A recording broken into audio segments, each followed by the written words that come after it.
In this lesson, we're going to talk about how to simplify radicals, also known as square roots. So first, let's do a little vocab. A radical symbol, that's this guy, the square root symbol, right there. The radicand, that's the number underneath the square root symbol, or the radical symbol. So this guy right here, square root of 3, that's the radicand. This is the number inside the square root. Printable root, so here's the thing you might not have seen yet. When you take a square root, you actually just get two answers. Because two things, like here, square root of 25 is actually plus and minus 5. By the way, that's a symbol for plus and minus. Right, see how it's a plus and a minus? Right, it's just a shortcut for saying positive 5 or negative 5. But let's get back to why is square root of 25 plus and minus 5? Because both of these things, when you square them, you get 25. Right, even negative 5, because you get negative 5 times negative 5. Two negatives make a positive. So really, when you take the square root things, it should be plus and minus 5. But generally, when you square root, when it's to say simplify, we're just talking about the principal root, which is just the positive one. So that's all we really care about, unless you're solving. Irrational number, that's a number that doesn't have a nice square root. So like square root of 5, square root of 3. I don't know what the square root of those things are. So those are called irrational numbers. They don't have like a nice clean square root. Opposite of that will be these perfect squares, right? Square root of 4 is 2, square root of 36 is 6, right? These are called perfect squares. So they actually have nice square roots. So when it's not one of these, it's an irrational number. Okay, let's talk about a property of square root. You could break up a square root. That's what this one says. You have a square root, you can break up into two separate things. And likewise, you can multiply them together. If you have two square roots being multiplied, they become one bigger square root. So like here, we're going to use this one a lot, right? So square root of 12, I could break that up. That's 4 times 3. And then you can break that up, and you get square root of 4 times square root. Since square root of 4 is a perfect square, that's just 2. So we get 2 square root of 3. And that's the simplest form of a square root. So we actually don't want this. We want this if possible. We want to be able to break up a square root and to get the simplest form. So what is the simplest form? The square root expression is in simplest form when the radicand has no perfect squares factored except for 1. So it's just saying like there's no perfect squares. There's no 4, there's no 9, and none of these guys are in there. Because if it's those, I can break it down. Right? The only thing we have underneath there is 3, 15, all the irrational numbers. So getting from here to here is what today's video is about. So let's talk about it. How do we simplify 20? So there's a couple ways to do it. Some people do what's called a factor tree, right? You go 20, and you break it down to two things you know multiply to 20.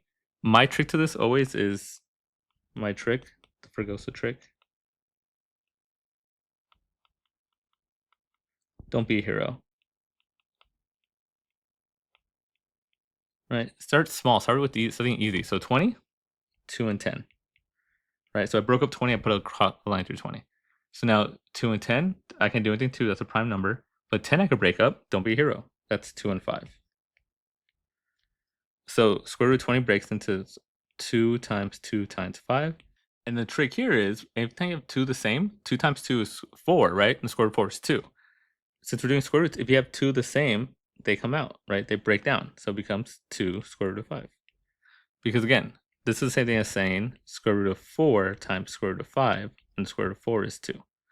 So when you do a square root, that means you want 2 of the same. So if anytime you have 2 of the same number, it comes out of the square root, and it's out there. So 2 radical 5. And that's prime factorization. Now, you don't need to do it this way. I mean, you don't have to write all this, right? You can do it straight from here. You go break it down. Okay, you found a pair. So that's coming out. This guy's stuck because it's only by itself. So when you write the square root, this has to stay inside the square root, and these guys come out. 2 square root of 5. So there's our answer.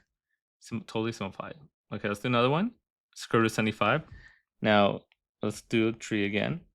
75 doesn't divide by 2 anymore, but it does divide by 3. If we're not sure we can just divide 3, that is... Well, you first you could check, right? Remember, the trick with divided by 3 is if you add them up, and you get something that does divide by 3, then it's divisible by 3. So 7 plus 5 is 12. 12 divides by 3. Or 1 plus 2 is 3. And 3 divides by 3. So 75 does divide by 3. So 75 by 3, that would be 2 times 3 is 6. Subtract 1, bring down to 5, 15, 25. So 3 and 25.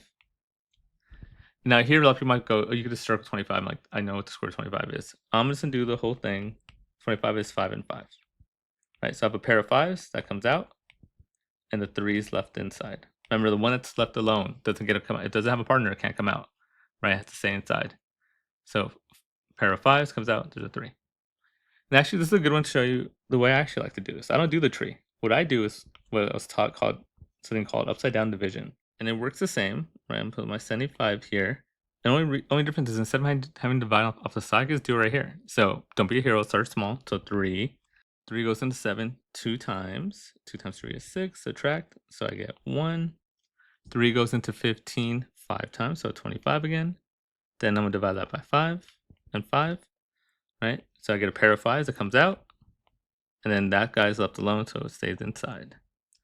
So either way you like to do it. I tend to do upside down division when I do things like this. Also keeps it a little neater, but you do you. So 240.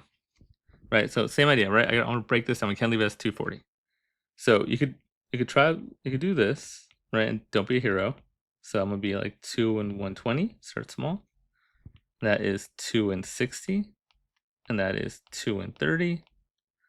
That is 2 and 15. And that is 3 and 5. Right?